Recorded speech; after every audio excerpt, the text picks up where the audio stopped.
창세기 3장 5절에서 6절까지 말씀, 오늘은 교독 없이 저와 한 목소리로 함께 읽도록 하겠습니다. 하나님은 너희가 그 나무 열매를 먹으면 너희의 눈이 밝아지고 하나님처럼 되어서 선과 악을 알게 된다는 것을 아시고 그렇게 말씀하신 것이다. 여자가 그 나무의 열매를 보니 먹음직도 하고 보암직도 하였다. 그뿐만 아니라 사람을 슬기롭게 할 만큼 탐스럽기도 한 나무였다. 여자가 그 열매를 따서 먹고 함께 있는 남편에게도 주니 그도 그것을 먹었다. 아멘. 요한계시록 3장 7절에서 13절 말씀 제가 읽도록 하겠습니다. 빌라델비아 교회의 심부름꾼에게 이렇게 써보내라. 거룩하신 분, 참되신 분, 다윗의 열쇠를 가지고 계신 분, 여시면 닫을 사람이 없고 닫으시면 열 사람이 없는 그분이 말씀하신다. 나는 내 행위를 안다. 보아라, 내가 내 앞에 문을 하나 열어두었는데 아무도 그것을 닫을 수 없다. 내가 힘은 적으나 내 말을 지키며 내 이름을 모른다고 하지 않았다. 보아라, 내가 사탄의 무리에 속한 자들을 내 손에 맡기겠다. 그들은 스스로 유대 사람이라고 하지만 사실은 그렇지 않고 거짓말을 하는 자들이다. 보아라, 내가 그들이 와서 내 앞에 꿇어 엎드리게 하고 내가 너를 사랑하였다는 것을 알게 하겠다. 인내하라는 내 말을 내가 지켰으니 온 세상에 닥쳐올 시험을 받을 때 나도 너를 지켜주겠다. 시험은 땅 위에 사는 사람들을 시험하려고 닥치는 것이다. 내가 곧 가겠다. 너는 내가 가진 것을 굳게 붙잡아서 아무도 내 면류관을 빼앗지 못하게 하여라. 이기는 사람은 내가 내 하나님의 성전의 기둥이 되게 하겠다. 그는 다시는 성전을 떠나지 않을 것이다. 나는 내 하나님의 이름과 내 하나님의 도시 곧 하늘에서 내 하나님께로부터 내려오는 새 예루살렘의 이름과 또 나의 새 이름을 그 사람의 몸에 써두겠다. 귀가 있는 사람은 성령이 교회들에게 하시는 말씀을 들어라. 아멘. 네, 오늘 설교 제목이 좀 그렇습니다. 이 교회 창립기념주일인데 가끔 그 SNS에 보면 내가 어느 지역으로 이주하는데 그 지역에 좋은 교회를 있으면 소개시켜달라는 그런 포스팅을 보게 됩니다. 그러니까 저한테 개인적으로 올린 포스팅이 아니고요. SNS라는 특성상 모든 사람이 볼 수 있지 않습니까? 근데 언젠가 한번 LA 지역으로 내가 뭐 이주한다 그랬든가 뭐 유학을 온다 그랬든가 자기의 신앙 성향을 말하면서 좋은 교회를 있으면 소개시켜달라라는 글이 올라왔었습니다. 그런데 이 설교 시간에 쓸 말은 아니지만 그분이 찾는 교회가 딱 우리 교회 같았어요. 그런데 그 표현이 좀 그렇지만 영화의 대사니까 이해하시고요. 또 제가 가오가 있지 또 우리 교회 좋습니다 라고 말하기는 못하겠더라고요. 가만히 있었는데 공교롭게 다른 저랑 아는 우리 교회 교인은 아니고 다른 분이 우리 교회가 그런 교회다라고 소개를 했습니다. 그래서 뿌듯하다. 그래서 있다가 근데 그분이 또 댓글을 금방 달았어요. 근데 그 목사님과 그 교회가 그 새롭게 오는 교인을 환영할지는 잘 모르겠습니다. 딱 그렇게 달았더라고요. 그래서 이거 뭐지? 이게 속된 말로 먹이는 건가? 지금 내 속사정도 모르고 교회 속사정도 모르고 교인 한 명이 정말 급할 때인데 이렇게 말을 하나라고 생각하다가 다른 한편으로는 다른 의미에서 또 뿌듯해졌습니다. 아마 그분이 보기에는 나와 우리 교회가 그냥 아무나 받고 그냥 교인수 눌리기에 급급한 그런 교회가 아닌 교회로 보였던 것이죠. 뭐 맞습니다. 그분이 뭐 저랑 교제한 걸 보면 그렇게 느꼈을 가능성이 큽니다. 아무나 받지 않는 교회. 물론 여기서 아무나라는 말이 굉장히 오해의 소지가 있습니다. 교회는 믿음의 공동체로서 누구나 다 받아야 되는 거죠. 그 사람의 신분이나 인종이나 그가 가진 성적 정체성이나에 관계없이 누구나 다 받아야 되는데요. 제가 아무나 받지 않는 교회라는 인식에 대해서 일정 부분 동의하는 것은 그런 차별을 두어서는 안 되겠지만 그분이 가진 신앙의 형태라든가 그분이 가진 역사관이라든가 그분이 가진 사회를 대하는 인식이라든 것이 우리 교회가 추구하는 방향과 맞지 않을 때는 굳이 우리가 교인 수에 늘리는 것에 급급해서 다른 그분을 받는 것이 아니라 다른 교회도 그분의 그런 신앙관과 그런 역사관이 통할 수 있는 교회로 가서 예배드리는 것이 그분의 정서에도 훨씬 더 낫다는 생각에서 아무나라는 표현을 쓴 겁니다. 다시 한번 오해 소지가 없기를 바랍니다. 교회는 누구나 받을 수 있어야죠. 근데 우리가 부족하다 보니까 그런 분들까지 이렇게 포함할 역량은 없는 겁니다. 그렇습니다. 한국에서 대형교회를 비판한 어떤 분이 강의한 것을 보니까요. 이분이 일단 대형교회는 설교가 좋다. 그 말을 하더라고요. 이 사람은 대형교회를 비판하는데 왜 설교가 좋다란 말을 하지? 그런데 왜 설교가 좋으냐라고 사람들이 말을 하냐면, 예를 들어 3,000명 이상이 모이는 교회라고 해보세요. 그리스도의 가르침은 3,000명을 다 만족시켜서는 안 됩니다. 이것은 무슨 자기개발 강사들이나 뭐 그럴듯하게 말하기 좋아하는 그런 대중 강사들은 사람들을 웃겼다가 울렸다가 뭐 기분 좋게 하고 박수를 유도하지만 3,000명이나 되는 사람이 다 그렇게 동의할 땐 그거는 그들 귀에는 좋게 들리지만 하나님의 말씀이 아니라는 거죠. 하나님의 말씀은 그 자리에는 누군가에게 뼈 아프게 들려야 되고 누군가에게는 회개를 요구하게 들려야 되고 누구에게 아프게 들려야 되는데 다 좋습니다라고 하면 안 좋은 거죠. 그게 아닌 거죠. 언젠가도 한번 말씀드렸습니다만은 제가 그러니까 지지난 정권이죠. 벌써 박근혜 정권 시절에 하도 뭐 시위에도 앞장서고 하다 보니까 가끔 기관원들이 우리 교회에 왔습니다. 근데 금방 눈치를 챕니다. 새로운 교인들인데 환영할 수 없는 이유가 기관인 게 보입니다. 뭐라 그랬죠? 제가 그때 나갈 때 인사를 합니다. 그때 이제 코비드 전이니까 악수를 했지 않습니까? 밖에서. 그럼 인사를 꼭 합니다. 목사님 오늘 설교에 은혜 받았습니다. 그럼 이 사람 기관원이구나. 누가 봐도 내 설교는 은혜 받을 설교는 아니거든요. 그러니까 근데 그렇게 말을 하면 어디서 이제 교회 가면 그런 말을 해줘야만 목사들이 좋아하는구나라고 생각을 하고 그런 말을 하는 사람들은 이제 기관원이라고 생각을 해봤습니다. 그렇습니다. 참 주님의 말씀은요 누구에게나 다 똑같이 다가가지만 누구나 똑같이 받아들이고 해석하는 것은 아닙니다. 그런 점에서 참 좋은 교회라는 것이요 어려운 개념입니다. 뭐 어디가 좋은 교회일까요? 말씀 좋은 교회? 말씀드렸듯이 3,000명을 모두 은혜롭게 하는 설교는 설교가 아닌 겁니다. 그 안에 누군가는 뼈 아프게 회개하고 누군가는 불쾌함까지도 느껴야 되는 겁니다. 왜 나를 꼭 집어서 얘기를 하지? 이런 식으로 말이죠. 오늘 우리 본문 말씀인 요한계시록에 보면요, 그 사도 요한이 이제는 튀르키예라고 부르죠. 옛날 터키라고 부르던 튀르키예 지역에 있는 7교회에 대해서 평가를 하는 장면이 나옵니다. 그 평가에 따르면 7교회 중에요, 뭐 어느 교회는 이래서 좋고 어느 교회는 저래서 나쁘고 막 그 평가를 하는데 다 일장일단이 있어요. 그런데 라오디게아라고 하는 교회에는 장점이 하나도 없고 욕먹을 일만 있는 거예요. 그리고 필라델피아 교회에는 또 반면에 칭찬받을 일만 있는 거예요. 오늘 우리 본문이 바로 그 빌라델피아이죠. 우리가 우리 성경식으로 한 빌라델피아인데 이제 필라델피아죠. 오늘날에 뭐 미국 동부에 있는 필라델피아죠. 당시 그 튀르키예 지역에 있던 맹주의 하나였던 그 필라델포스라고 하는 사람의 이름을 따서 지은 도시가 바로 필라델피아고요. 그것이 오늘 미국에까지 그 도시 이름이 있는 겁니다. 필라델피아라고 하는 것은 필로는 이제 뭐 우리가 필로소피 할 때 뭐뭇을 좋아한다는 뜻이고요. 철학할 때 소피아는 지혜라는 말이지만 여기서 아델포스는 형제 뭐 그런 말을 의미합니다. 그러니까 형제 간의 사랑을 의미하는 그런 도시 이름이 이제 필라델피아인데요.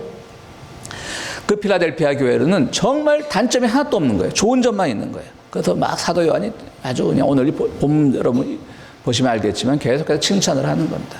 근데 여러분, 전 아직 튀르키예 지역을 못 가봤습니다만은 우리 이제 기독교인들이 거기 가면 항상 그 튀르키예 7교회 그 유적터를 가곤 하죠. 다 어떻습니까? 지금은 다 망했습니다. 뭐 그 튀르키예 지역의 7교회만 망한 것도 아니고 다 그냥 뭐 고린도 교회도 그렇고 에베소 교회도 그렇고 다 없어졌습니다. 왜 그랬을까요? 그때는 이슬람이 생겨나기 전입니다. 뭐 우리가 심심한 뭐 이슬람 막 모든 악은 다 이슬람으로부터 나오는 것처럼 보수교회는 그렇게 가르치잖아요. 근데 그때 이슬람이 생기기 전입니다. 그러니까 로마의 그 압제, 기독교에 대한 박해가 매우 심할 때였는데요. 박해가 그 기독교 공인하는 305년까지 매해 있었던 건 아닙니다. 뭐 1세기에는 네로가 가장 심했고요. 우리가 잘 아는 그 네로가. 2세기에는 마르쿠스 아우렐리우스라고 저희 세대는 고등학교 때 국어 교과서에 그분의 명상록이 실렸었는데요. 굉장히 스토아 학파 철학자죠, 황제라기보다. 근데 그런 철학자들이 보기에는 이제 이런 기독교인들이 이상하게 보이는 거죠. 뭐 보이지도 않는 신을 믿는다라고 하고. 그러니까 그분이요, 또 굉장히 박해한 사람으로 유명합니다. 명상록도 유명하지만 박해에 아주 앞장섰던 분입니다.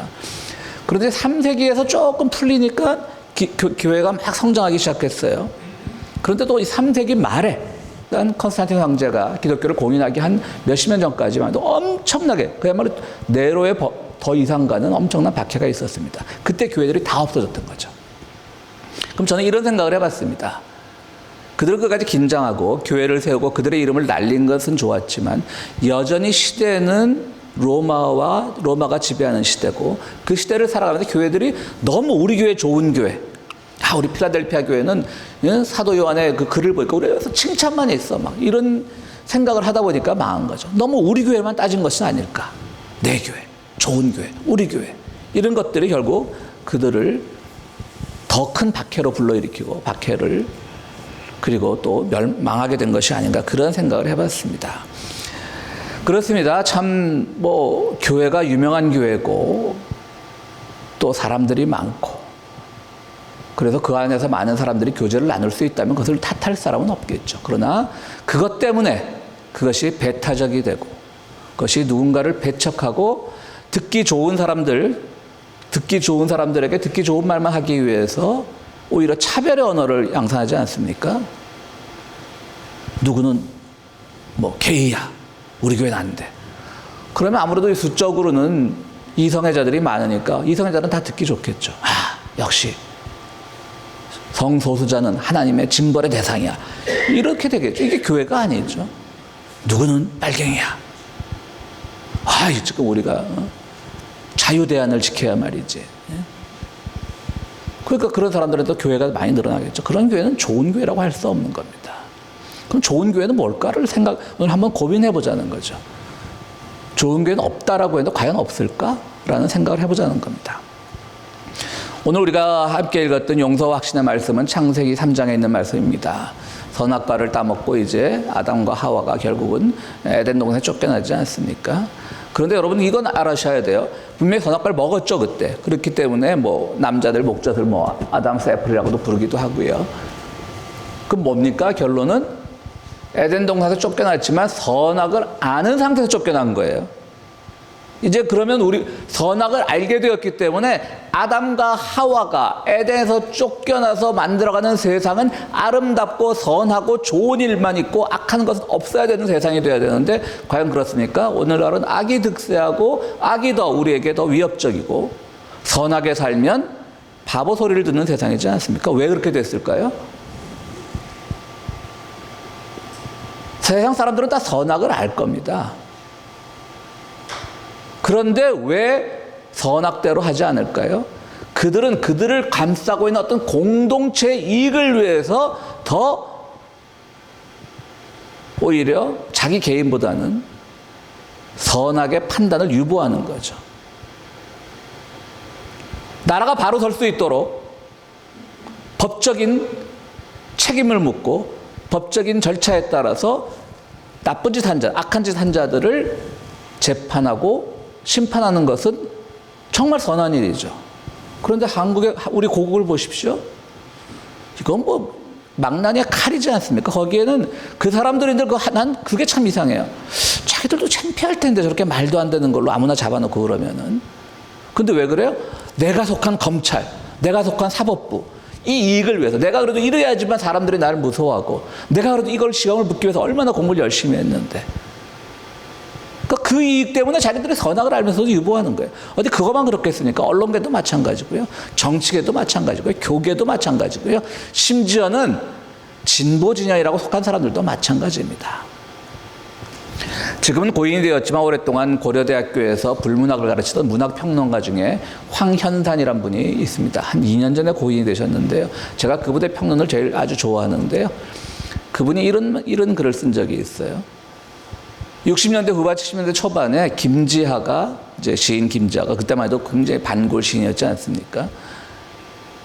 우리 잘 아는 타는 목마름으로 민주주의와 만세 벽에다 쓴다 그런 시 있지 않습니까?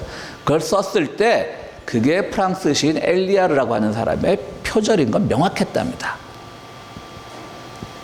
그런데 어쨌든 김지하가 당시는 박정희 정권에 대항하는 어떤 상징적인 인물이고 또 고통받고 있으니까 그를 표절 작가로 이렇게 하는 게 싫어서 문학평론가들이 쉬쉬해졌다는 거죠. 그랬더니 황현산 선생이 이제 돌아가시기 한 1년 전인가 2년 전에 쓴 글인데요. 그때 우리가 그걸 밝혔어야 됐나? 왜냐하면 말 그대로 너무 김지하 씨는 이상해졌잖아요. 완전히 거의 극우에 가까운 논리를 막 쏟아내지 않습니까? 그때가 밝혔어야 됐나? 그런 후회를 하시는 글을 읽은 적이 있어요. 참 그것도 그렇습니다. 그러니까 모든 사람들이 자기가 믿는 그 선악에 따라서 판단을 해야 되는데 그것보다는 항상 거기서 내가 이렇게 됨으로써 우리 진영이, 내 집단이, 내 교회가 피해를 입으면 그것이 곧 나의 피해로 이어지기 때문에 그렇게 하지 못하는 것이 아닌가라는 생각이 옵니다. 그런 점에서 교회도 마찬가지라는 거죠.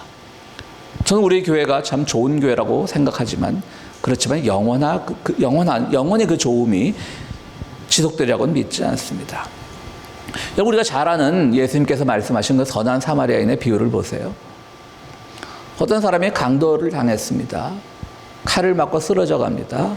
그런데 율법학자가 지나갑니다. 근데 율법에 피 흘리는 사람은 뭐 손대지 말라 그럽니다. 그 지나갑니다. 율법학자는 좋은 사람입니까? 나쁜 사람입니까? 나쁜 사람이죠. 남의 아픔을 외면했으니까. 근데 그는 왜 그랬습니까? 자기가 속한 공동체, 유대 공동체가 좋은 공동체라는 걸 만들기 위해서 그 공동체를 위해서 나는 절대로 사마리아 사람들하고 상종하지 않을 거야. 레위인이 지나갑니다. 레위인은 제사장들이 많죠. 또 우리 피 보면 안 돼. 제사하러 가기 전에. 그러니까 그도 외면합니다. 거기서는 자기가 속한 거대한 공동체의 그 이익이나 그 공동체를 보존하기 위한 생각보다는 당장 사람을 보고 연민의 정에 앞서서 강도 만난 사람을 구해야 되는데 그렇지 않은 거죠. 근데 사마리아 사람이 지나갑니다. 당시 사마리아 유대교가 따로 있었어요. 그들만의 경전도 따로 있었어요. 물론 지금의 구약 경전하고 비슷하지만 순서가 약간 틀리고요. 또 약간 뭐 좀 다르긴 하지만 어쨌든 그 사람도 자기의 공동체를 생각하면 이 피 흘리는 유대인을 외면하는 것이 맞아요. 오히려 당신들이 우리를 얼마나 학대하고 또 우리도 우리만의 율법이 있는데 당신들하고 상종하지 말라고, 우리는 우리만의 성전이 있는데 라고 했으면 예수님이 그런 비유를 하지 않으셨겠죠. 예수님이 바로 그래서 내가 속한 공동체의 이익보다는 지금 이 순간 내가 하는 일이 어디가 옳고 어디가 좋은 일인가를 먼저 생각하라고 말씀하시면서 이 사마리아인의 비유를 말씀하신 것이죠. 마찬가지입니다. 예수님도 보세요. 그가 속한 공동체와 싸우신 거예요. 그러니까 계속 소수자일 수밖에 없는 거예요. 작은 사람일 수밖에 없는 거예요. 오늘 미국에서 나오는 기독교 잡지에서 이제 그 그러니까 만화죠. 카툰을 봤는데요. 이제 만화니까 이제 상상력이 있는 거죠. 예수님이 이제 걸어가시면서 뒤에 제자들이 쫙 서 있는데 예수님이 이제 스마트폰을 보고 가셔요. 그때 야, 벌써 팔로워가 12명이야. 제자가 12명. 그래서 나는 다시 한번 영어로 돼 있으니까 다시 한번 읽어봤어요. 이게 지금 겨우 12명이야 라는 뉘앙스가 읽어보니까 벌써 12명이야. already 12 이렇게 돼 있더라고요. 그러니까 예수님은 정말 자기의 공동체가 12명으로 컸는데 그것조차도 고마우셨던 분인 거죠. 그나마 한 명은 또 배신하지 않습니까? 12명 중에 가룟 유다는. 바로 이런 우리가 좋은 교회는 그 안에서 정말 같이 뜻이 맞고 좋은 사람들이 있는 그 정신이 먼저가 돼야 되고, 내 교회가 어떤 이익에 의해서 휘둘리고 손해를 본다 할지라도 내가 옳다고 생각하고 연민의 정이 있으면 그를 위하여 애쓸 수 있고 희생할 수 있는 그런 사람들이 모인 공동체가 교회라는 것이지, 물론 저는 우리가 지금 아드노식도 거행했고 또 우리가 속한 교단의 헌법을 누구보다도 잘 수호하려고 하는 사람 중에 하나이지만, 그러나 그 교단도 늘 그렇기 때문에 항상 그들이 자기들이 주는 어떤 교단의 가르침이나 총회장의 성명서나 이런 것들을 보면 늘 새롭게 나가려고 하는 거죠.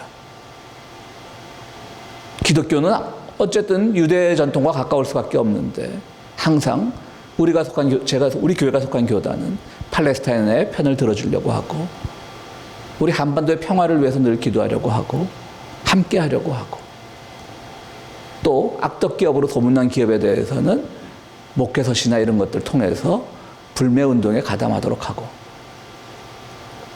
그런 것들이 계속 변하는 거죠. 그러니까 그런 교단과 교회에 속한 우리들은요, 교단을 존중하고 교회를 존중하는 것은 물론 중요하지만 그 안에 먼저 우리가 좋은 사람이 되어야 된다는 것을 우리는 오늘 말씀을 통해서 배워야 되는 겁니다. 필라델피아 교회를 향한 주님의 말씀을 보십시오. 정말 우리 교회 얘기하는 것 같아요. 너희는 잘 참고 견뎠다. 너희만을 기억할 것이다. 이 땅에 유대인들이 많은 것들 내 종이 아니다. 너희가 진짜 우리 교인이다. 그 말도 나오거든요. 오늘 말씀에. 이 땅에 많은 유대인이란 말을 오늘날의 교회로 재해석하자면 오늘날에 많은 교회가 있지만 정말 교회 같은 교회가 있습니까? 우리 교회를 향한 말씀이기도 해요. 그러나 그 필라델피아 교회조차도 망했던 거죠. 그러니까 우리는 어떤 교회라는 것, 평화의 교회라고 하는 이 이미지를 고이 간직하는 건 물론 의미 있는 일이지만 이 교회를 거쳐간 뭐 얼마나 오래 다녔건 짧게 다녔건 아니면 이렇게 오늘 축하해주기 위해서 하루만 왔던 이런 분이라 할지라도 이 교회를 통하여 우리가 좋은 사람이 될 수 있으면 되는 거예요. 그분들이 모여 공동체가 되면 그것이 오히려 교회를 기억하는 가장 좋은 방법인 거죠. 바로 그것을 오늘 사도 요한은 우리들에게 말씀해주고 계신 겁니다. 성경에 보면 뭐 좋다, 선하다, 착하다 이런 말이 영어 성경에는 다 good로 번역되는데요. 좋다, god로 번역되어 있는데요. 원어를 보면 착하다와 좋다는 구별이 됩니다. 그러니까 착한 건 그냥 착한 거예요. 근데 좋다라는 말은요. 오늘 우리 좋다라는 말은 구약적으로 보면 뭐 오히려 뭐랄까 정의롭다 이런 말이 있어요. 그리고 신약의 헬라어로 보면요. 아주 재미있는 표현이 있더라고요. 그 좋다라는 말에는 소수 의견이다 이런 말이 있어요. 작은. 그리고 특이한 고유의 어떤 표현이다. 고유의 방법을 세계관을 갖고 있다. 이런 의미가 있더라고요. 그러니까 뭡니까? 좋다라고 하는 것은 결국 좋을 수밖에 없는 것은 외로운 거예요.